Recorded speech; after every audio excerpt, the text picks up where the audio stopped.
fast forward. So yes, I stuck with the course. I'd get some A's when I put in a lot of effort. With the course, I'd get A's when I put in a lot of effort. And I would get B's, you know. They write those things that like pass with distinction. Yeah. Pass. Because you passed. So yeah, it wasn't that bad. It was fine. It was fine until third year. Now in third year, I needed to decide whether I was going to do pharmacology in my honors, because that was an option as well. I was going to do honors in chemistry. I wasn't going to do honors in biochemistry because that I wasn't doing well in it. Yeah, biochemistry was killing me. Like, regardless of how much hours I put in, it wasn't the hours that were the problem. It was the understanding. Because I believed the way other people put in less hours than I do, and they were getting good grades, I would put in hours. A lot of wasted hours, if you ask me. And come back with a paper, like a Madoda mark. I don't know if you know that. Madoda score. Yes, just to say 50. Pass. Yeah. And you know, I feel like even when you read that pass next to that 50, you can hear it. Pass. Because what are we going to do? What can we do? What can we say? Yeah. So it was like that. So yeah, it was going downhill. And I thought, okay, maybe I can do honors in chemistry, because I was really into chemistry. I loved it a lot. But then again, I didn't like the idea of not knowing much about the course that I was doing, not knowing much, and listening to other people speak so confidently about the course and what things that they understand, and answering questions confidently and whatnot. I was always nervous in the lab, even though the lab practicals went really good, because obviously you just follow the instructions there, you say your results, and yeah, you're pretty much good. So you have a high chance of passing that. But I felt like there was a lot that was fundamental to the course that I didn't get, that I didn't understand. And I kept on feeling like I was an imposter, and I was just like accompanying others. I didn't feel like I belonged. So there was a lack of a sense of belonging. So I felt very much not in touch with what I was doing, as if I was just doing it because I didn't have the answer to what else. If not this, what else are you gonna do? So I stayed. Just like those women who stay. With the toxic guy. Stay. So when did that change happen between you not knowing what course or what direction you were going to go into, to you now finally finding the light and escaping the toxic relationship? I failed a course in my second year. Okay. So COVID was, COVID, I hate COVID. If I catch COVID, I tell them, so COVID day, it made us relax too much. So we would, like how we would write tests during COVID. You just write online. The exam and the test while your book is open. You don't even have to study. You get A's, it's nice. So it was organic chemistry. So with organic chemistry, we have drawings because we have to write those chemical reactions. It's okay, fine. This is the name of the reaction, and this is how they formed, and this is the process of forming, and then write the dots and whatnot, connecting it, and then the end result. You have to know that thing. You can't claim that thing. So what happened was, during our test one, we did it online. It was fairly easy because we were referring to the books, and we were given a lot of time to allow a lot of time that allowed us to copy, right? So yes, we copied and it was fine. And then I passed. So well, I think I got a distinction. Yeah, I think I got a distinction. And then that test was said, it was supposed to contribute half-half, like 50-50 towards the semester mark. I think the semester mark was supposed to be 50 in total. So it was going to be 25-25, making that 50% of this, that the semester mark is supposed to contribute towards the final mark. And then our lecturer, realizing that a lot of people passed this course, and it was the first time this was happening, she reduced the mark contribution of the first test. So I think the first test was then supposed to contribute 20 or less percentages. So the second semester test was the one that was supposed to determine whether you qualify for the exam or you don't. And that one was sit down. It was sit down, face to face. I think 90 minutes. You remember what you saw? At the EXR, I remember it feels like it was yesterday. I've never been so shocked in my entire life. I was so surprised because I sat there and I waited for the clock to tick. Ticking, I could hear it tick. I waited for the clock to reach a certain time, which was supposed to be the time those people who were done writing were allowed to leave, because you're not allowed to leave in the first 30 minutes, I think, of the test. Then after probably like an hour, you were not allowed to leave. So you could leave between that time and then after. I think I'm one of the people who walked out first, like just one of the few people. You just who gave up. out. You just doing I'm the sure job. everyone was like, "Oh, that girl, she got all the answers right. She called it," and I knew I had messed up. I messed up, and I knew COVID messed it up for me, because had we been on campus, that wouldn't have happened. But as much as I knew it messed it up for me, but I think now that I look back at it, and I'm in my third year, actually, I'm almost done. It's my final block. I hope. No, it definitely is. I hope. But you gotta always put that 5% down. No, but you got it. Don't worry. Yeah, so I look back and say, yeah, it was necessary. It was necessary, but at that time, it felt like, oh my God, that was so unnecessary. And that lecturer hated us or whatnot. She was setting up for us up for failure. And there's a friend of mine who actually got a distinction in that test. I'm like, oh, other kids. But anyway, yeah, I failed the test. And there was an attempt. There's like a test that you write, semester test that you write to make up for the test that you failed. And I wrote that one. And I didn't write it alone because it was online. I invited all the friends that were available from that class to actually assist me. And you know what percentage I needed to save the semester, to save that module? 86%. I needed all the marks, all of them. Oh my God. Now that I think about it, all my friends are very supportive. Shame. What do you think? You made it. Those people had not gotten 80-something%. Yeah, I know. Getting an 80, even an 80, getting an 80 was a lot. It's really hard, yeah. Especially when your life is on the line. And the highest from the test that we had written, I think they had gotten 84. So still, that person had a high chance of still making me fail, because I needed 86, not 84. I needed close to 90%. Yeah, it's basically 90. I literally needed all the marks. I had nothing. I was bringing nothing, and I wanted everything. Oh, shame. It was so bad. My friends helped me, and okay, fine. We submitted the test, and then it does this thing where it's like reading the marks. Oh, and we were just waiting there, just anticipating. And it's like 50-something%. Oh my God. You know what I did in that moment? I looked at all the friends that were there, and they were all guys. I'm like, guys, you fought a good fight. Thank you so much for helping me. I wouldn't have gotten this 50-something without you guys. I appreciate you a lot. And I really genuinely did. And then I walked to my race quiet, without speaking to anyone, which is very rare.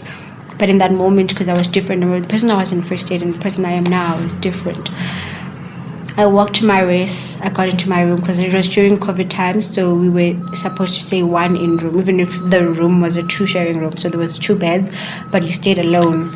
I got in my room, and a friend of mine immediately called because she knew that I had so much depending on this, right? So she called me with a video call, and she's like, "Hi, Lulah, how did the test go?" I said, then I dropped the call. Then I leaned against the door. I went slowly down. You know, like those lovers from the movies, how they do it. So when the other one is on the other end. I was on the other door alone without a lover on the other side. You just have a course on the other side. And I slowly went down and I sat on the floor. And I cried. It was like tears went down. I wiped my tears, and then I went on my bed, removed my bag, went on my table, and started studying for a test that I had in a few days. Yeah. I was done. Let's get it. I was done. I cried that moment and it was done and I was over that course and I had to fight for another one in biochemistry course this time around. And for that test, I got into the exam with 50%, right? Yeah. And I had to get 50% from the exam to pass. I got 49 and they gave me the 1% because they were like, girl, you're not repeating this course again. No, also, you just move on. Move on. So I felt I was struggling. And with organic chemistry, because chemistry was my strongest leg. Okay. So if now I failed the chemistry course, what did that mean for me? But it didn't mean I didn't think at that time it meant anything like really bad or horrible or whatnot.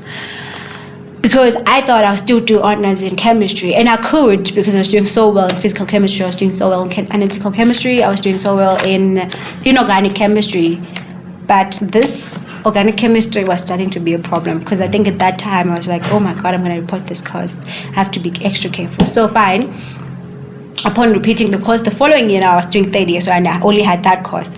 And I think it was only going to add one extra semester to my years at the university. So I was probably going to graduate the year 2022 December, I think.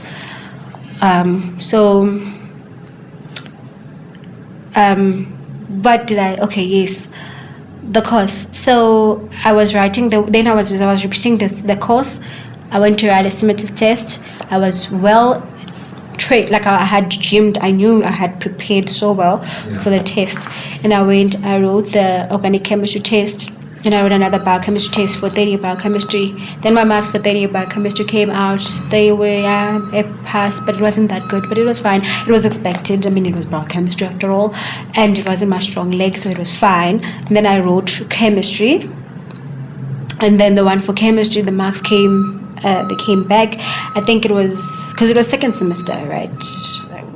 Oh no, I had failed the second semester course. So I would have had to do 6 months, but off the second semester. So I still would have graduated the following year, fine. Because I remember, because it was around September when this whole thing was happening. So, so the marks for chemistry come back, the chemistry that I'm repeating. And I had a 50-something or 60-something. I think if it wasn't like a 59 or 60, it was probably like 61 or 62%. Pass. Okay. And I said, never, no, I'm not doing this anymore. Malume, I have your answer. I called him.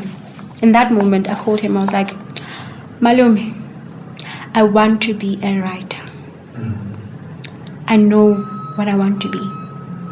And he said, when are you coming home? That's what he said. And I said, I'll let you know once I've arranged everything. Literally, that conversation didn't last a minute. It's a beautiful conversation. Intense. I called to tell him, I want to be a writer. I have the answer to your question. I want to be a writer. And I'm coming home when I'm done with all this. Actually, it wasn't a matter of coming home because he was supposed to come and fetch me. With everything now, I'm done. I didn't want to struggle. I didn't want to feel like I was struggling. I was going to make it and get the degree, but I didn't want to struggle. I didn't want to sit in room being asked questions and I had no answers to. After 3 years of studying, I felt I needed to do something where even if someone wakes me up late at night to ask me a question, I'll have an answer to. I wanted to excel. I wanted to be good at something and know damn right that I'm one of the best in that department. I can be, because I know I can be that, because I once was that in high school. And yes, people might look at high school and be like, it's a different whole setting and whatnot. But I believed I still had that girl in me who wanted to be the best at something and be good at something and excel at something and be considered one of the smart ones in class and whatnot. It was important to me. And I wanted that. And I knew I wanted that. And in that very same day, I applied to Wits. And I was like, but just in case, let me apply to UJ. I applied for a BA. And Wits and at UJ. My first choice was BA General because I wanted to make sure that I researched more about the options that a BA General has so that I know which options I want. And my second option was BA Law. Imagine making BA Law your second option while everyone else in BA General is trying to fight to get into BA Law. I'm like, I don't understand, but it's what they want for themselves, and that's good. They should fight for it because that's what they want. I was like, you know what? I will have to tell my parents. At this point, I knew I had to tell them, not ask them for permission or whatnot, because I had the answer, I had a plan. It was going to work. And others may ask, why didn't you finish the degree, then start another one? Because NSPAS was not going to fund me. Yeah. If I finished the degree, NSPAS was going to be done with me. And I wanted a way to get in the university that I wanted to go to. And then think about finances later. Yeah. So me getting in meant, I would say, I have NSPAS funding. Register me. NSPAS would pay. And I believed that NSPAS was going to pay. And it paid for my first year. Then again, that's why I'm owing with a car and house and whatnot. But that's a story for another day. But the bottom line is, I had to do it. I had to leave. And I left, and I've never looked back. And coming to Joburg is a different city from Bloemfontein. Bloemfontein is so quiet. Eh? It's so quiet. It's so chilled. People there, I don't know. I don't want to say they still have like a lot of humanity in them, but I want to say they're a different breed than the people in Johannesburg. 100%. When you come to Johannesburg, the world is spinning around. Yeah, it's just fast. It's fast. Yeah. Everything is fast. If you're not paying attention, yeah, that's what happens. With. Yeah, but the reason I knew I also wanted to be a writer was because of this book right here. Yeah. It's a collection of short stories by students who submitted, and the stories were chosen amongst the many stories that were submitted. It's a volume 3, but I think they had started 2 years before my time at the university, so they had 2 volumes, which is volume 1 and volume 2. But it was an initiative to decolonize the education system. More like let's do this and try to decolonize the education system through actually promoting the use of vernacular language and storytelling. And as a storyteller, I wrote a short story, and it was approved. I wrote in English because at that time, after writing, after high school, you realize that the Zulu you thought for most people, that was just classroom Zulu. They didn't know. Because when it comes to writing, you're reading what other Zulu writers write. You're just like, maybe I need a little bit more training. But personally, I was like, I can write in English. Maybe I can attempt to write in isiZulu later on in life. But for now, I can write in English. So I wrote a short story titled Breathing. You want to read it for us? No. What? The way I said no, it's very long. It's not as short as the word itself. Okay. Short story. It's very long. So yeah, this is volume 3 of those African initiative. It was a initiative to kind of like decolonize. Put a first step in decolonizing African literature by allowing students from all walks of life, different tribes, to send through their stories that are going to be in their home languages or whatever language of their choice, if it's English or whatnot. So this book actually has stories that are written in different languages, titled, like this one on page 71 is called Uthulani Nontutuko, yes. And then there is one in Afrikaans. I can't even read what's written there in Afrikaans, but there are others in English. But the initiative was to say we are putting an initiative to decolonize the education system. So they got to be analyzed by different analyzers, editors from different who understand those languages, and then they can be translated as well. So to not in the book when the book is published, no. And the book was offered to students for free, but we got paid for the book, but not a lot of money. But it made me so happy that they would send us an email saying these many stories were submitted and only these many stories made it in, and congratulations, your story is one of the few stories that actually made it in, because I would only publish 50 stories per book, and my story made it in. And it wasn't the first time. This was the first story that got published, and even when I wrote the second year, a story of mine got published again. It was a digital book, that one, and I have it somewhere in my cloud storage, so I don't have it like a hard copy of it, because when the hard copy of it was released, it was during COVID times. So those few people that were around campus at that time, I think it was mostly health science students, got the copies and we didn't get. And it was blue. This one is, as you can see, it's maroon.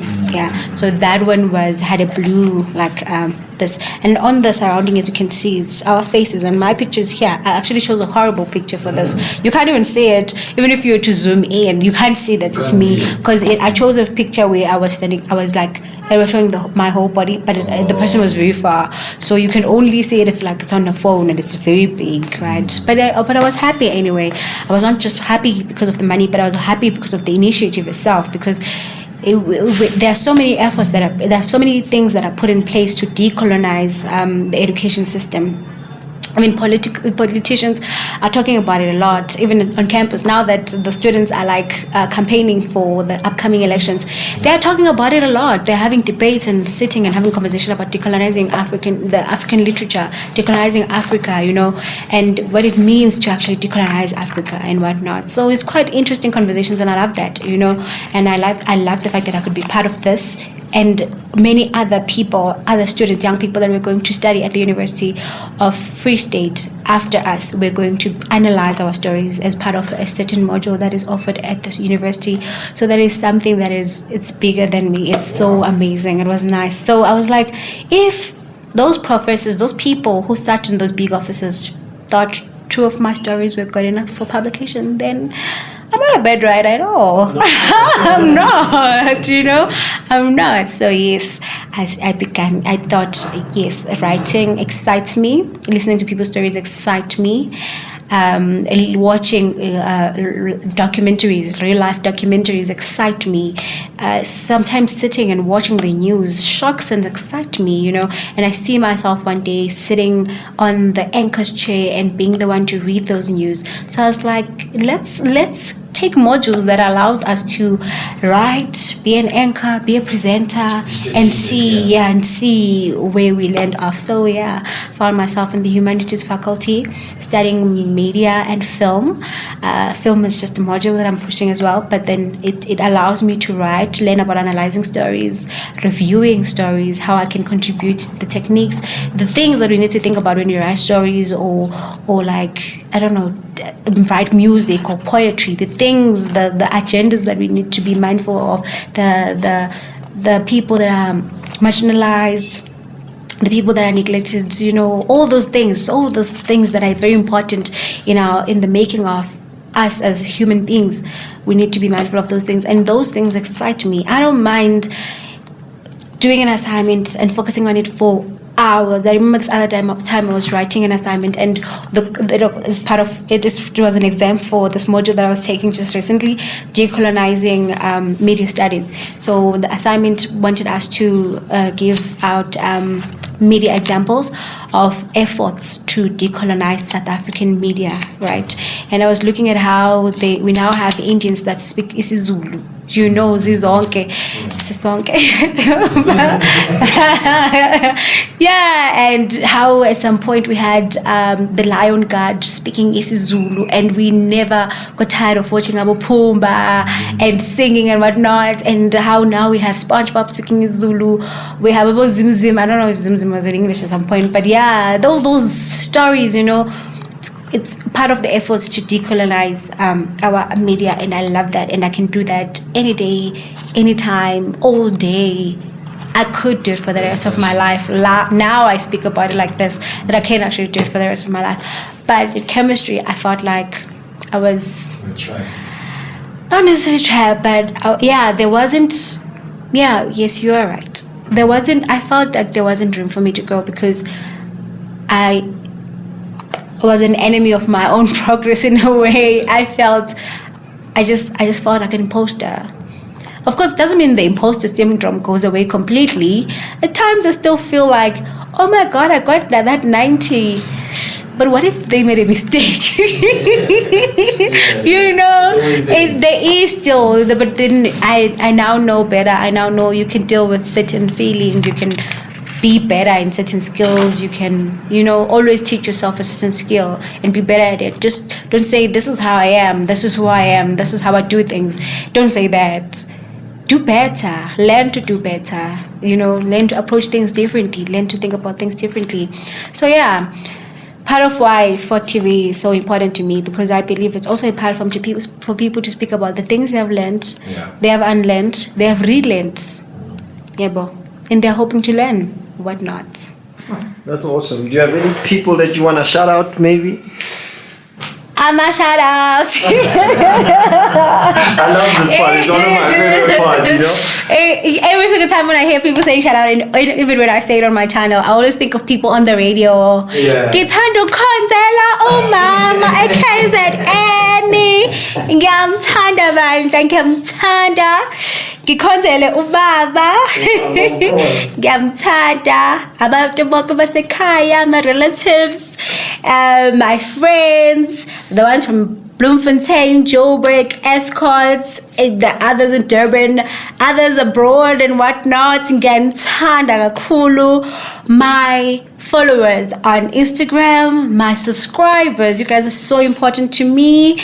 I wouldn't be here talking all those things without you, and all those, I don't know if there is a chance that someone I met when we shared a life, I subscribe, and I do not know where I saw you or met you at, and I cannot pinpoint it, but I'm sending a shout out to you because you're watching this video, and I'm sending a shout out to your subscribers as well, and your followers. You're doing the best, and I love that. In fact, I love the people that say on the radio, ngithanda ukukhonzela bonke umuntu ongaziyo.